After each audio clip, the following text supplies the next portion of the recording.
Chips or French fries are simple yet delicious, and in this video I'll show you how I make them from scratch. Firstly, hello everyone and welcome back to my kitchen. To my amazing subscribers, I appreciate you all, as I wouldn't have made it this far without your encouragement. For those of you who are new to this channel, welcome to Asedo's Kitchen. I start by peeling my potatoes. I am using a knife, but you can use a vegetable peeler if preferred. Make sure you put the peeled potatoes in a bowl of cold water to prevent them from being oxidized and therefore maintaining their color. If you don't do this, the potatoes will turn brown.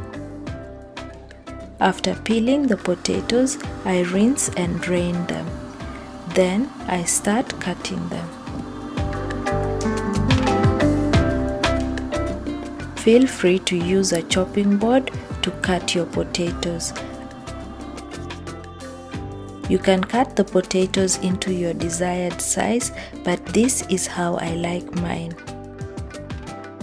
At this point, I rinse the potatoes until the water is clear. Then I drain the water using a colander and pat them dry. I use clean paper towels to do this.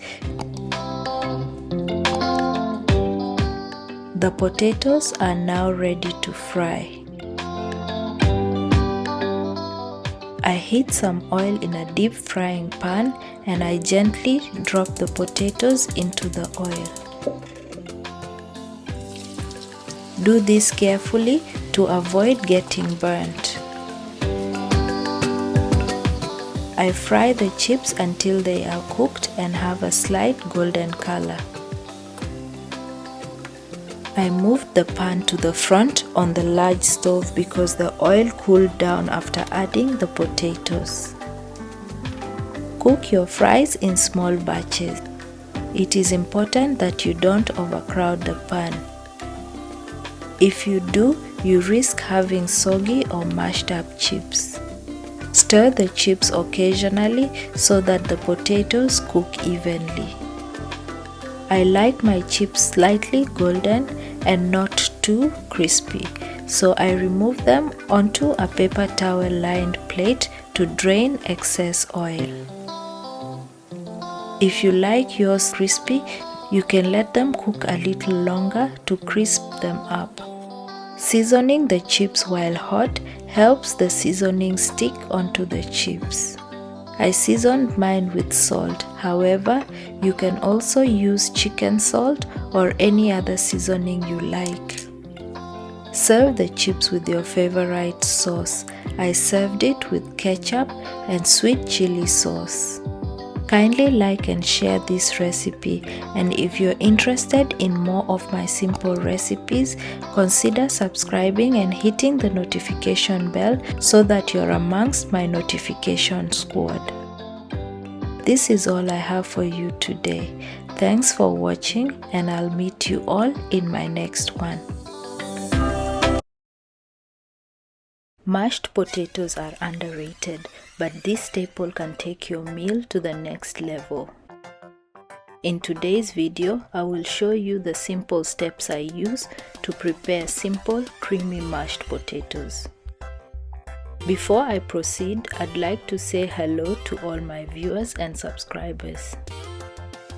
For my first-time viewers, welcome to my channel, and to my subscribers, welcome back. Please refer to the ingredients list in the description box. I am using these washed white potatoes because they are perfect for mashing. I start by peeling 3 kilos of potatoes and cut them into large pieces. I wash the potatoes to get rid of any excess starch and put them in a large pot, top it up with water and add a tablespoon each of salt and cooking oil.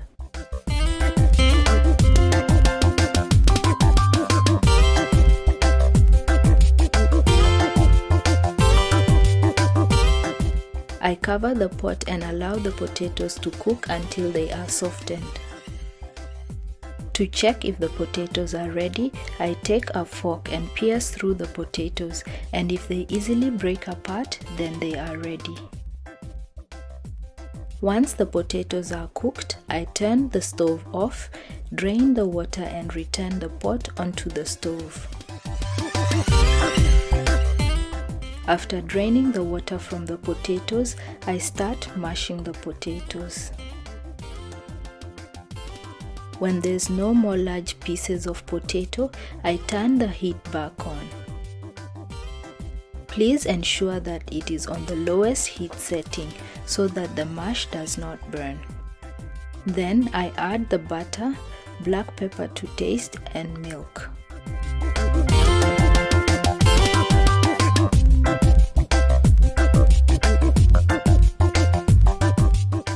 I don't measure these ingredients, but this is roughly 2 to 3 tablespoons of butter and about a quarter cup of milk.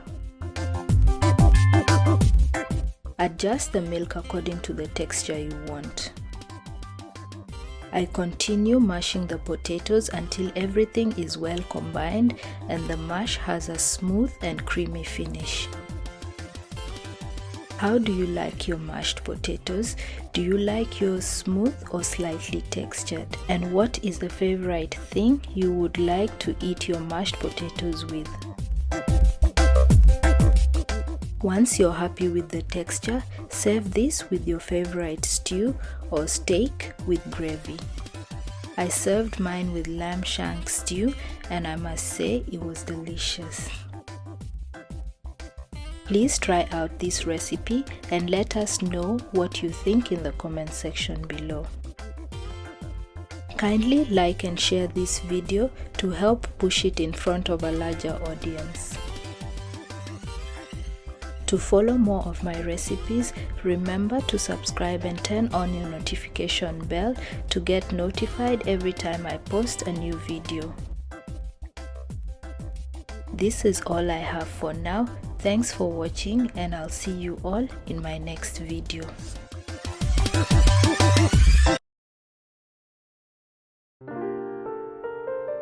Hi guys, welcome to Asedo's Kitchen. Today I am making oven roasted potatoes. These potatoes are perfect not only for your Sunday lunches but could also be served at other special feasts. This recipe guarantees a crispy finish with a soft center. I've already prepped my potatoes, so I add them into a large pot and pour in enough water to cover them. At this point, add salt and wait for the water to boil. Once the water fully boils, I cook the potatoes for another 2 minutes before draining them. The potatoes should be soft enough to poke through as shown here. I remove the potatoes from the pot, placing them directly into a baking dish. I now add garlic powder, Italian herbs, paprika powder, vegeta, olive oil, and freshly ground mixed peppers. I only added the vegeta because I did not salt the potatoes when boiling. If you boiled the potatoes in salty water, skip the vegeta to avoid oversalting the potatoes. I gently mix everything together and ensure the potatoes are well coated by the spices and the oil.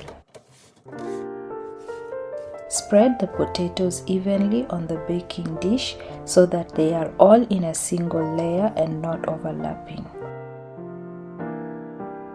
This guarantees that they cook evenly throughout. At this point, I place the baking tray into my preheated oven at 180 degrees and bake for 25 to 30 minutes. Every oven behaves differently, therefore adjust the cooking time according to your heat settings. After 25 minutes, my potatoes are done. If the potatoes are small like mine, there's no need to flip them. The aroma in the kitchen is so good, and as you can see, the potatoes are golden on the outside. Look at this beautiful color. These can be eaten as they are with your favorite sauce. They also go well with roasted meats, gravy, salads, and steamed or sautéed vegetables. They are soft on the inside and crispy on the outside. Give these potatoes a try and let us know your thoughts in the comments section. To follow more of my simple yet tasty recipes, remember to subscribe and tap the notification bell so that you don't miss any of my new uploads. Support my channel by commenting and sharing this with your friends and family. If you like this recipe, kindly give this video a thumbs up. Thanks for watching and bye for now.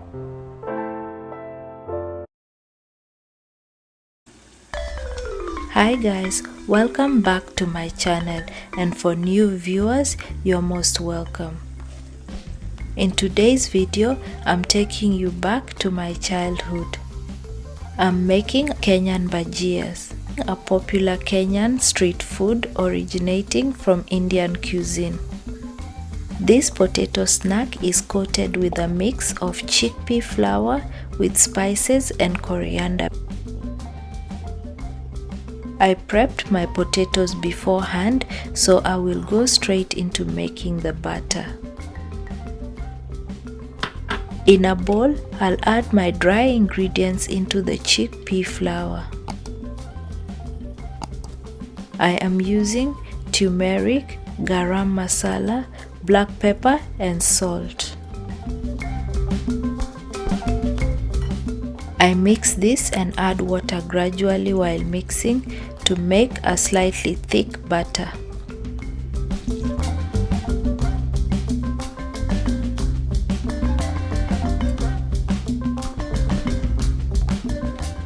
If the batter is too runny, it will not stick to the potatoes.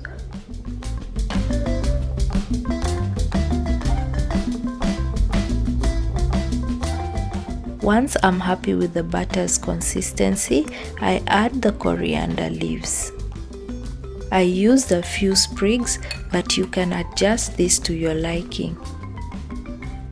I mix this before adding the potatoes into the batter. This is the size I cut mine. It's not too thin, neither is it too thick. Before you add the potatoes into the batter, ensure the potatoes are well drained and patted dry. Wet potatoes will mess up the batter, so don't skip this step. If the potatoes are wet, the batter will not stick to them.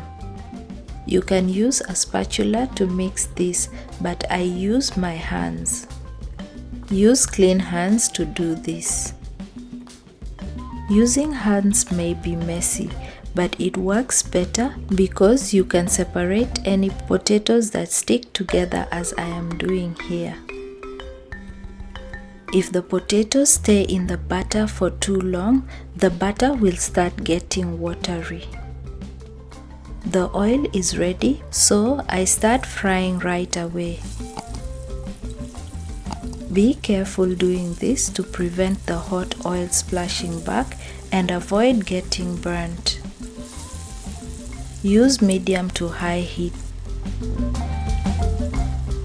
If the oil is too hot, the bhajias will burn on the outside while leaving them uncooked on the inside. And if the oil is too cold, the potatoes will absorb the oil and the bhajias will be too soggy. Don't overcrowd the pan and stir the potatoes occasionally to prevent them from sticking together. This also helps them cook evenly. Once the potatoes start to turn golden brown, they are ready. Remove them and place them on a paper towel lined plate to absorb excess oil. I skim off the loose butter that's left floating on the oil. Then I allow the oil to heat a little and fry the remaining potatoes until they finish.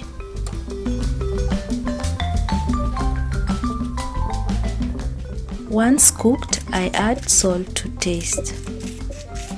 I served the bhajias with tomato sauce, and you can also use any other sauce of your choice. Kindly like, comment and share this video with your friends and family. To follow more of my simple recipes, subscribe and push the notification bell so you don't miss out on any of my new weekly uploads. Thanks for watching and see you all in my next video.